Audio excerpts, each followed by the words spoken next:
नमस्कार, चैनल देख रहे हैं आप और मैं हूं शिल्पा शर्मा। साफ तौर पर आप तस्वीरें देख सकते हैं वहीं पर all Jammu base reserve category की बात करें तो धरना प्रदर्शन किया जा रहा है बीजेपी ऑफिस के बाहर। ये धरना प्रदर्शन यानी कि बीजेपी ऑफिस के सामने ये धरना प्रदर्शन किया जा रहा है। आपको ये बताते चले कि कल भी आपको तस्वीरें दिखाई थी कि किस तरीके से एलजी मनोज सिन्हा ने एक प्रेस वार्ता के दौरान ये साफ तौर पर कहा कि जितने भी एम्प्लॉयज हैं, एम्प्लॉयज की बात करें यानी कि पीएम पैकेज के तहत या फिर नॉन पीएम पैकेज के तहत जो कश्मीर घाटी में लगे हैं उन्हें अब घर बैठे जो है वो सैलरी नहीं मिलेगी। यानी कि वो वहां जाएंगे और उसके बाद अपनी सेवाएं देंगे तो ही उन्हें सैलरी जो है वो दी जाएगी। और आप साफ तौर पर देख सकते हैं कि किस तरीके से गुस्से और आक्रोश की बात करें, साफ तौर पर आक्रोश और गुस्सा जो है वो साफ तौर पर नजर आ रहा है, जहां पर 200 दिन से भी ज्यादा हो चुका है लगातार धरना प्रदर्शन करते हुए। और वहीं पर एक एलजी मनोज सिन्हा की तरफ से स्टेटमेंट जो है वो निकल कर सामने आती है, जहां पर ये कहा जाता है कि अब घर बैठे जो है वो सैलरी नहीं मिलेगी। और वहीं पर आप देख सकते हैं कि बीजेपी ऑफिस के बाहर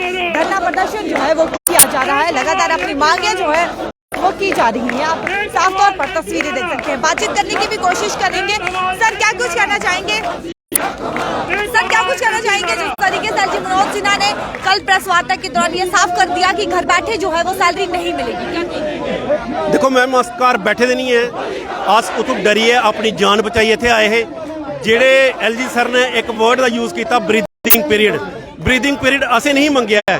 ब्रीथिंग पीरियड तुसें दित्ता होग, वो तुसें कश्मीरी माइग्रेंट्स दित्ता होना। सानू डोगरे असें कोई तुंदे कोलों ब्रीथिंग पीरियड मंगया ही नहीं है। असें सिर्फ तुंदे कोलों इक्को चीज़ मंगी, वही ट्रांसफर पॉलिसी, क्योंकि असें रीलोकेशन की डिमांड नहीं की, क्योंकि साड़ा रीलोकेशन का कोई मसला ही नहीं है, ना साड़ी उत्थे प्रॉपर्टी है, ना साड़ा कोई उत्थे घर बार है। इस करिए असें क्लीयर कट आख्या जेड़ी ऑन गोइंग सिचुएशन जेड़ी चला दी है, जेड़े थ्रेट लेटर कंटिन्यू लगातार मतलब पेपर्स में आ रहे ना ली है, वो अपने जेड़े ने थ्रेट लेटर इशू करा देने। असें क्लियर कट आख्या कि सानू कल भी एक थ्रेट लेटर जो है वो बिल्कुल एलजी साहब ने जिन्ने गए अपना एक बयान दिता कि नो वर्क नो सैलरी, ਉਹਦੇ बिल्कुल तुरंत बाद एक थ्रेट लेटर जेड़ा टीआरएफ ने और एक इशू किया।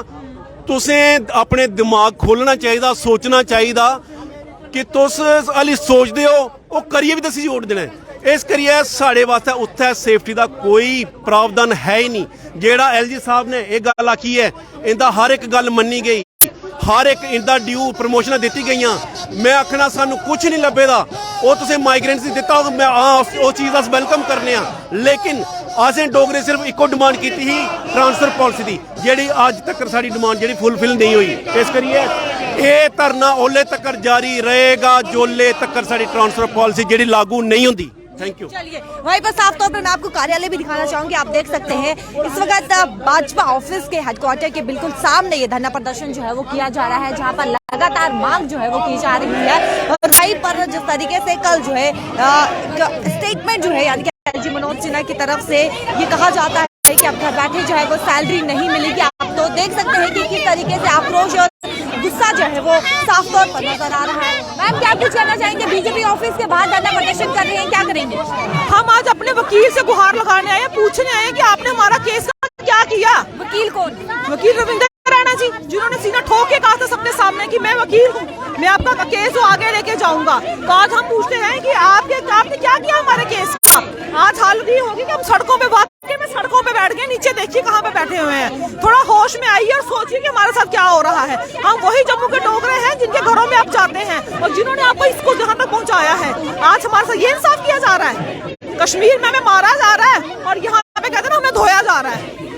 आप ये इंसाफ कर रहे हैं जम्मू के साथ। आज हम आपके माध्यम से पूरे डोगरा समाज से अपील करते हैं, आज हमारी जो हार है ना वो पूरे डोगरा समाज की हार है। आज यहाँ पे डोगरों की लड़कियां मर रही हैं और किसी की नहीं मर रही हैं, और इनको शर्म नाम की चीज नहीं रही है।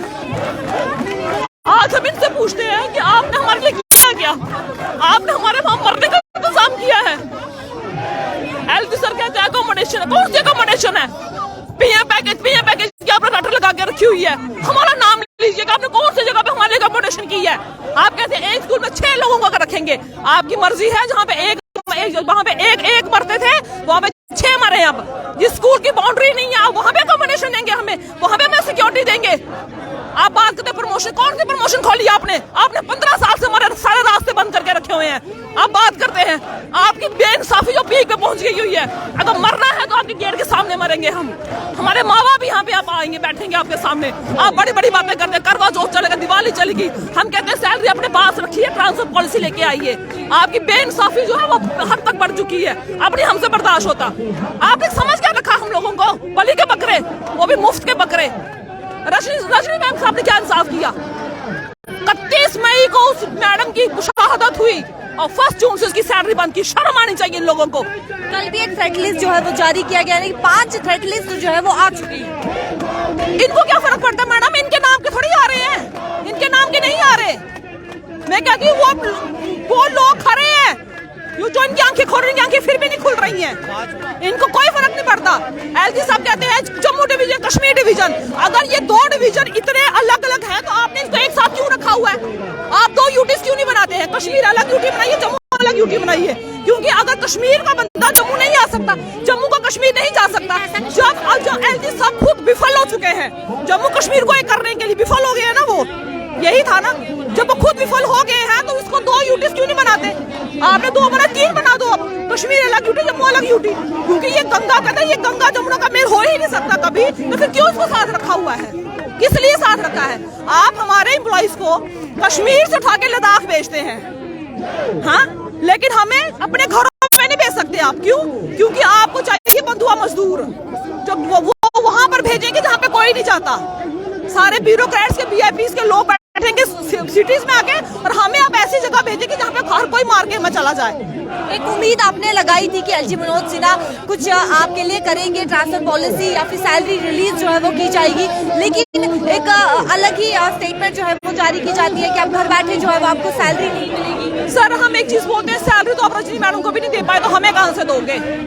सैलरी आप जिसके घर में गए थे अफसोस करने के लिए, उसको बोल के आए थे कि आपकी बेटी को आपकी सैलरी मिलेगी। जो मर गई, इस दुनिया से चली गई, उसने नहीं खानी थी आके, आपने उसको नहीं दी तो हमें क्या दोगे आप सैलरी? सैलरी आप अपने पास रखिए, टारगेट किलिंग पर रोक लगाइए, और सबसे पहले ट्रांसफर पॉलिसी लेके आइए। अगर ट्रांसफर पॉलिसी नहीं बन सकती तो फिर जम्मू कश्मीर को 2 यूटीज में डिवाइड कीजिए, क्योंकि जम्मू और कश्मीर का मेल नहीं हो सकता। कश्मीर से बंदा जम्मू नहीं आ सकता, इम्पॉसिबल है। तो फिर वो 2 अलग अलग धाराएं हैं, फिर क्यों आपने एक बना के रखी हुई है? क्यों ये तमाशा लगा के रखा हुआ आप लोगों ने? और आप बड़ी बड़ी बातें करते हैं। क्या किया आपने हमारे लिए 203 दिन में? एक कमेटी बना के रखी है, वो भी वैसी कमेटी जिसका रवैया अड़ियल है हमारे लिए, जिसके दिल में कोई दर्द ही नहीं है हमारे लिए। 15 साल पहले आपने हमें वहाँ पे भेजा और 15 साल से आपने हमारे हर एक दरवाजे बंद करके रखे हुए हैं। तो फिर आप कहते हैं कि हमने बहुत कुछ किया। कौन सी सुरक्षा का प्रावधान किया है? कहाँ पे अकोमोडेशन दी हमें? उस जगह का नाम बताइए ना। पीएम पैकेज के लिए आप बोलते हैं वेसू कैंप है जी, मटन में कैंप है जी, बड़गाम में कैंप है। हमारा भी नाम लीजिए मीडिया में कि हमारा कैंप कहाँ पे है, कहाँ पे हमारे रहने की जगह है, जहाँ पे हमें रहना है जाके। आज जनता सब समझती है, और आपके चैनल को भी एक चीज बोलते हैं कि आज ये हमारी हार नहीं है, पूरे डोगरा समाज की हार है। वो सिर्फ रजनी वाला नहीं थी, वो डोगरों की आइडेंटिटी थी, ठीक है? तो ये सोचनी पड़ेगी लोगों को।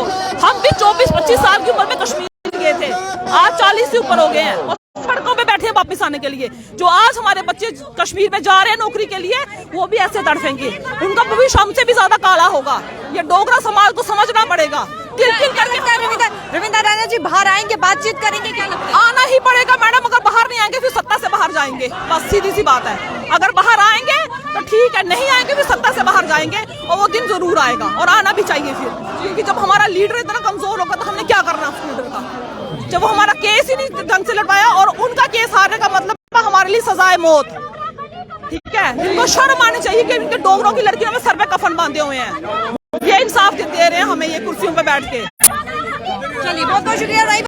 साफ तौर पर आप सुन चुके हैं कि अगर रविंद्र राणा जी बाहर नहीं आते हैं तो सत्ता से बाहर हो जाएंगे, साफ तौर पर ये कह दिया गया है। और वहीं पर आप देख सकते हैं तस्वीरों में कि किस तरीके से धरना प्रदर्शन जो है वो किया जा रहा है। भाजपा ऑफिस के बाहर जो है ये धरना प्रदर्शन किया जा रहा है। वहीं पर आक्रोश और गुस्से की बात करें तो साफ तौर पर चेहरे पर नजर आ रहा है, और वहीं पर नारे लगाए जा रहे हैं रविंद्र राणा जी बाहर आओ, बाहर आओ। लेकिन आप देख सकते हैं कि रविंद्र राणा जी अभी तक बातचीत करने के लिए नहीं आए, लेकिन वहीं पर साफ तौर पर यह भी कहा गया है कि रविंद्र राणा अगर बाहर नहीं आते हैं तो सत्ता से बाहर, यानी कि सत्ता से बाहर हो जाएंगे, साफ तौर पर ये कह दिया गया है। और वहीं पर आप देख सकते हैं किस तरीके से धरना प्रदर्शन जो है वो किया जा रहा है। और वहीं पर कल जिस तरीके से अजी मनोज सिन्हा की तरफ से ये स्टेटमेंट सामने आती है कि आप घर बैठे जो है वो सैलरी नहीं मिलेगी, यानी कि आपको कश्मीर घाटी जाकर अपनी सेवाएं जो है वो देनी पड़ेगी। इसको लेकर आपकी कुछ राय, अपनी राय जो है वो कमेंट सेक्शन में जरूर रखेगा। कैमरा पर्सन दीपक के साथ शिल्पा शर्मा, जम्मू।